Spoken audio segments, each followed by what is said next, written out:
Et bonjour.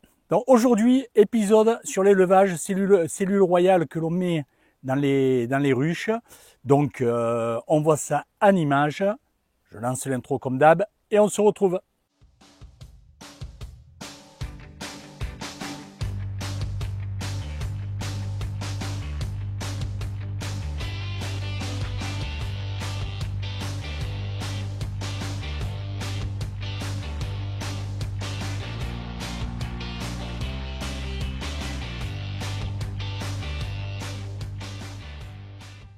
Donc la première chose que j'ai à faire là, c'est que je mets la vareuse. Pourquoi? C'est pour travailler tranquillement, parce que les gestes sont beaucoup plus répétitifs et rapides.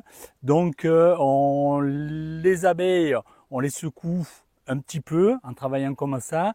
De l'autre côté, elles sont aussi orphelines depuis plusieurs jours, donc elles ont un comportement entre guillemets beaucoup plus agressif que ce que le sont habituellement. Donc, par précaution et par sécurité et pour être tranquille, on met la vareuse. Vous voyez, j'ai une vareuse, vous voyez, elle est tachée, ça veut dire que quand même elle est utilisée.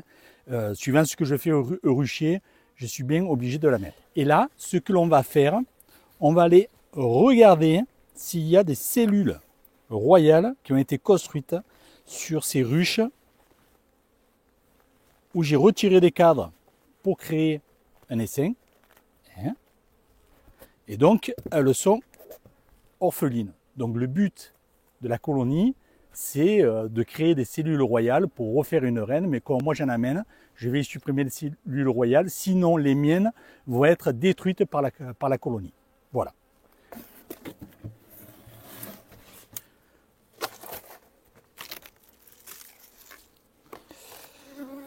Allez. Donc ici, une partition, cadre. Un cadre que j'avais mis à étirer et un cadre ici sur la tête des réserves. Donc pourquoi un cadre à étirer? Parce qu'au moins ça occupe. Si, il marche. Il marche pas terrible, mais il marche.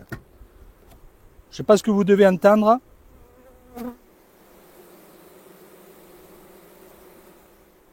Donc là, on sait vraiment qu'elle est orpheline.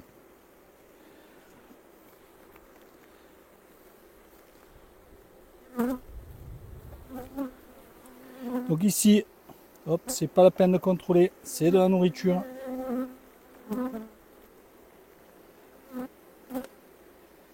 Et ici, c'est la même chose. Vérifiez quand même, qu'est-ce que c'est? Non, c'est de la cire. Vous voyez, hein, hop. Vous voyez que c'est vraiment des cadres de nourriture, hein, donc c'est pas la peine. Elles ne vont pas aller élever une reine là où il n'y a pas de ponte. Hein. Alors là,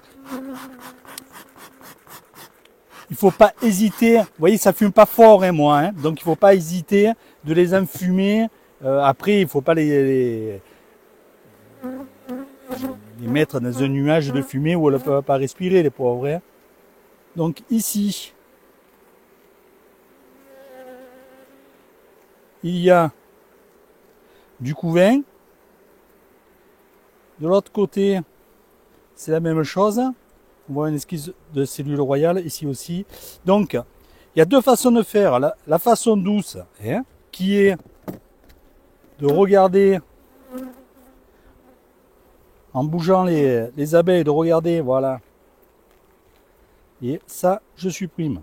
Ici, il n'y a rien dedans, mais je supprime. Ici, j'en ai vu une tout à l'heure, je ne sais pas. À mon avis, il n'y a rien. Bon, il n'y a rien non plus. Donc sur ce cadre, à mon avis, il n'y en a pas. Hein. Voilà. Sur ce côté, c'est bon. Et sur ce côté,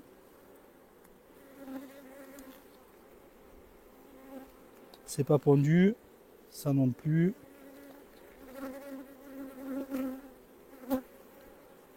Ah, celle-ci, à mon avis, ça doit être pondu. Ouais. Hop, oui, voilà. Vous voyez? Vous voyez l'abeille? C'est bien pondu. Elle venait nourrir, on le voit qu'elles y vont. Hein. Quoi, et en règle générale, il y a toujours des abeilles qui y sont. Hein. Donc voilà, je la détruis.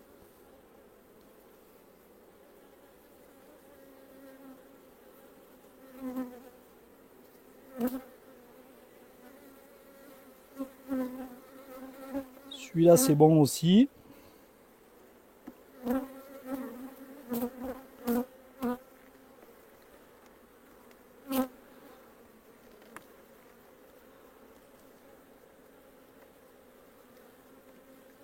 Ah, c'est trop collé. Voilà, je vais mettre un coup de soufflet, c'est pour les pousser, hein, c'est pour éviter d'en écraser. Voilà.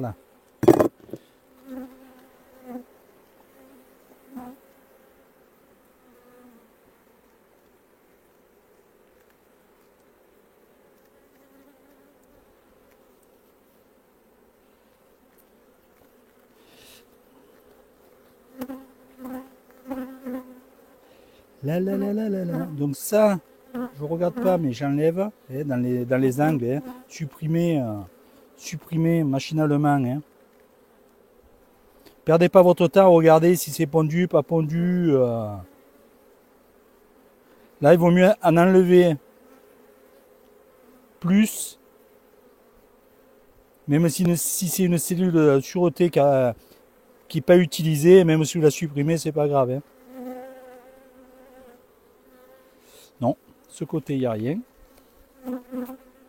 Il n'y a rien sur celle-ci. Je pense que ça passait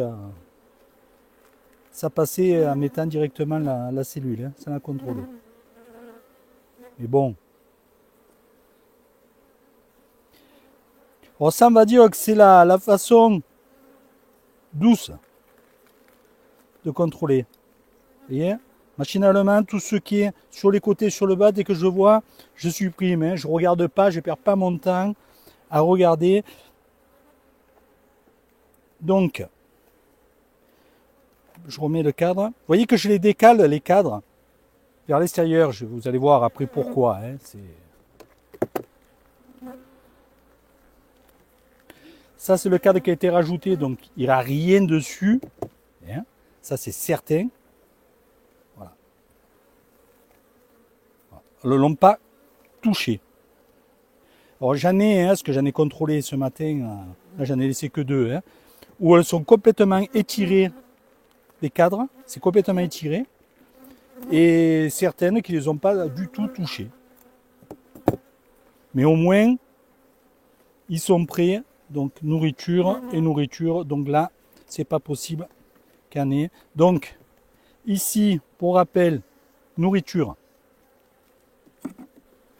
Voilà. Ici, à étirer.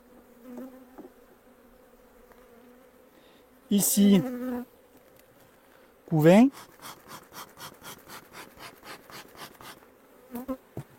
Et ici, couvain. Donc,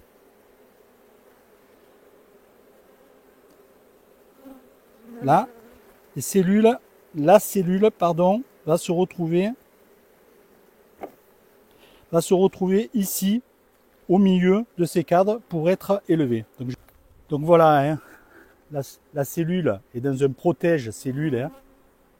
Voilà. C'est pour éviter que les abeilles hein, la détruisent. Hein. Donc, ici, un petit coup de fumée. Et là, je la mets.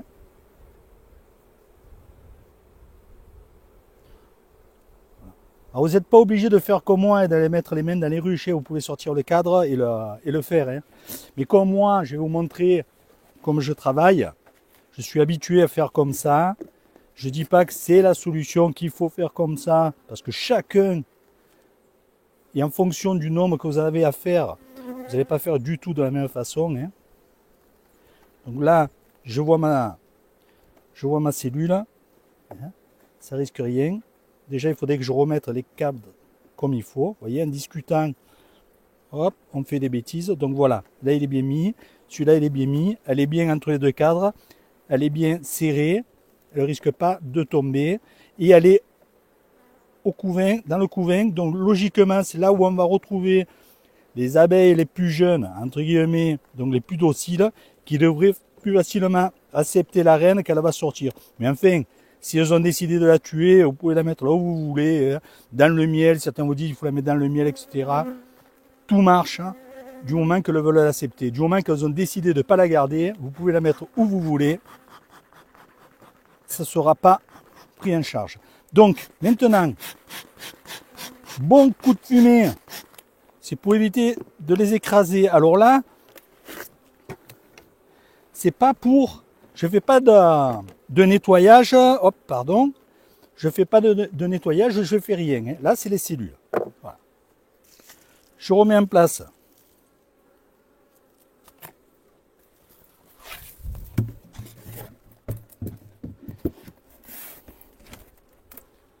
Voilà pour celle-ci.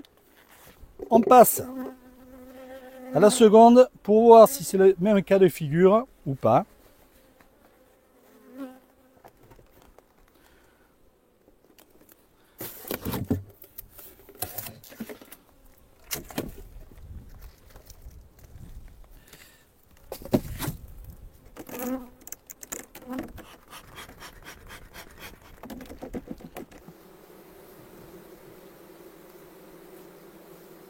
Pareil, vous avez le même son, hein, caractéristique de quand une ruche est orpheline. Donc je fais la même chose, hein, je décale. Ici, c'est de la preuve, c'est de la provision. Ah, il y a un peu de... Il y a un peu du mal en bas. Ah ouais, elle a gardé que du mal en bas. Alors ici, c'est que du pollen, un peu de mal, et et derrière, ok. Et du pollen sur le...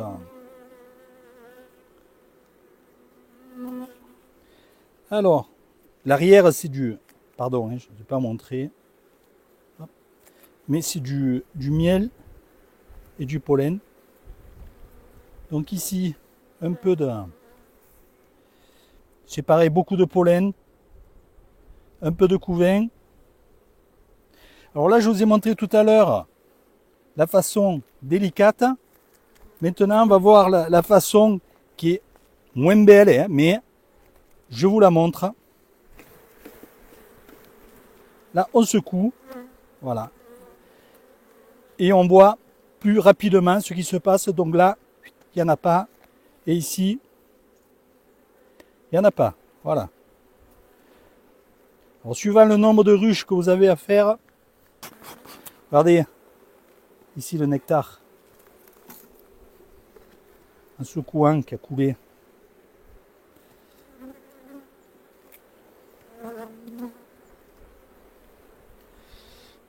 Donc ici, on va faire la même chose.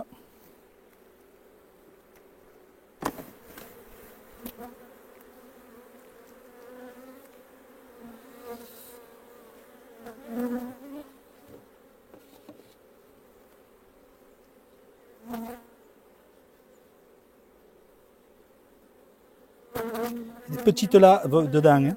Donc elles étaient en train d'élever, hein, sur cela. Et sur ce côté, il n'y a rien. Ça c'est du mâle. Ah, ici il y en a une, il n'y a rien dedans. Alors, vous voyez, en secouant, j'ai fait tomber du nectar un peu de partout. Quand vous avez des doutes, hein, sur des cellules, ça c'est du mâle. Hein. Si vous avez des doutes, ben, vous les retirez, hein, quand c'est pour vous. Bon, là, moi je sais que c'est du mâle, donc je laisse. Hein. Alors vous voyez que c'est quand même beaucoup moins délicat pour les abeilles. Hein. Mais je vous en montre une. Comment on fait en douceur et comment on fait voilà, d'une autre façon. Là aussi, tac tac, hop, j'ai ici, j'ai là-dedans, il n'y a rien. Ici une, il n'y a rien non plus. Donc là c'est bon.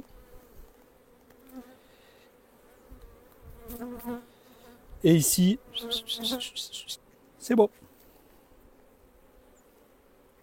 Bon, ça c'est des cadres qui sont marqués, par exemple, je vais vous montrer, hein, qui sont marqués de l'année dernière en rouge, hein, mais qui ont été mis cette année, hein, qui ont été mis cette année parce que des fois j'en fais trop, donc ils sont pas mis la bonne année. Donc ça, il n'y a rien de bien grave là-dedans, hein, parce que de toute façon, on ne change pas ces cadres uniquement en regardant la couleur, on regarde l'état de la cire. Si un cadre il a 3 ou 4 ans et il est déjà tout noir, on le change. Donc ça, hop, voilà, vous voyez, ça a été mis en même temps, regardez, c'est étiré, et là, c'est étiré. Ce que je vous disais tout à l'heure, hein, suivant les colonies, hop, et ici, ça va être uniquement de la réserve.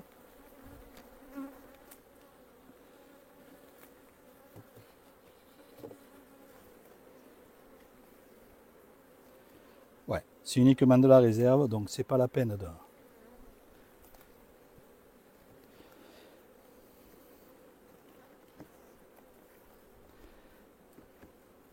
Donc voilà, on la met ici. Je vais faire de la même façon, hein. Je le mets en plein dans le cadre qui était de couvain. Voilà, là elle est en place et maintenant je remets les cadres. Voilà, là je la vois, elle n'a pas bougé, je sais qu'elle n'est pas tombée. Et maintenant je remets tous les cadres que je repousse. Même chose, d'un bon coup.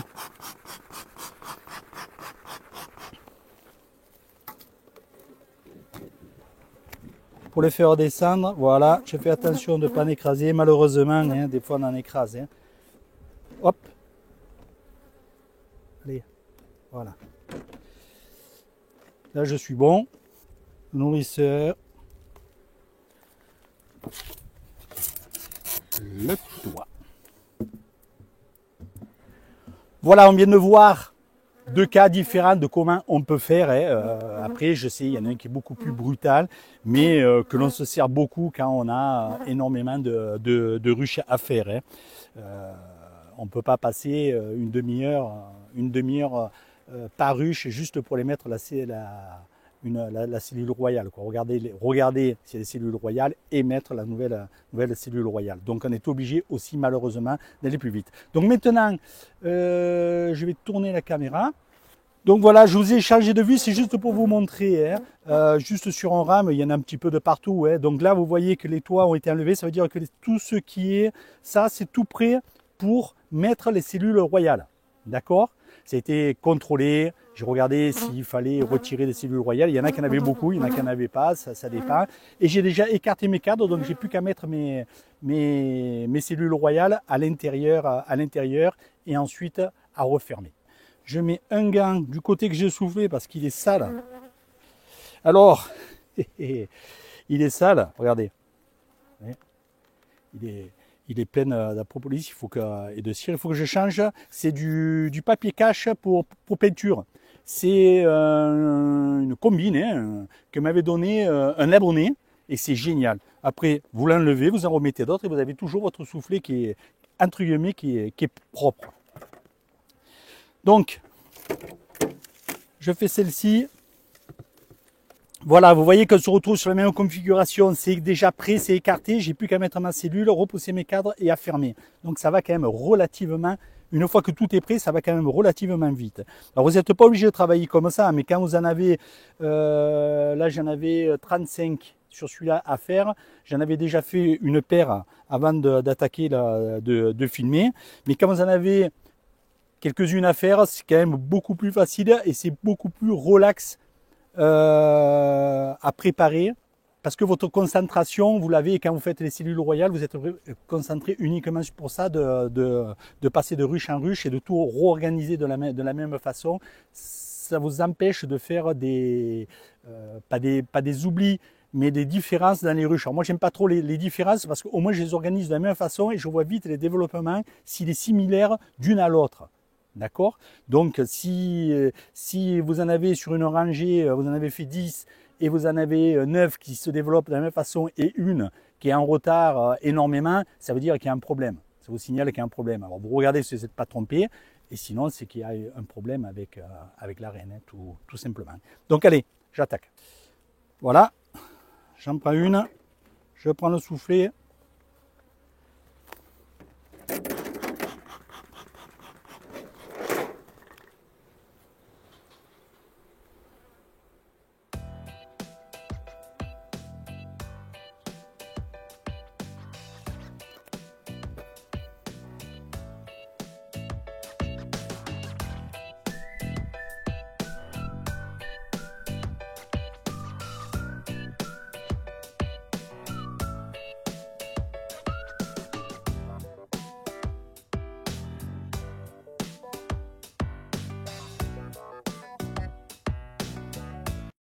Celle-ci, en image, vous voyez qu'elle est quand même plus grosse que les autres. Elle a déjà deux cadres. Vous allez me dire 2024, pourquoi ils sont côte à côte. On va regarder ça.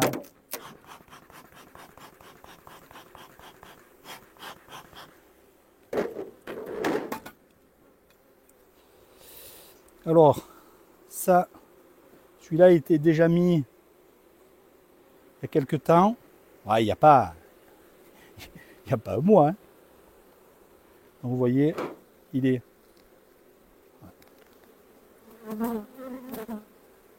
complètement pondu. Donc c'est pour ça qu'il y en a un second qui a étiré, qui a été mis. Alors, je ne vais pas le sortir, hein, je vais avancer parce que sinon je perds trop de temps. Je vais mettre ma cellule. Ok, c'est bon. Je n'arrivais pas à voir où il était le couvain. Trop d'abeilles. C'est bon, je me plains. Je me plains dedans. Donc ça va. Et maintenant, on y remet le cadre contre. Voilà, c'est fait.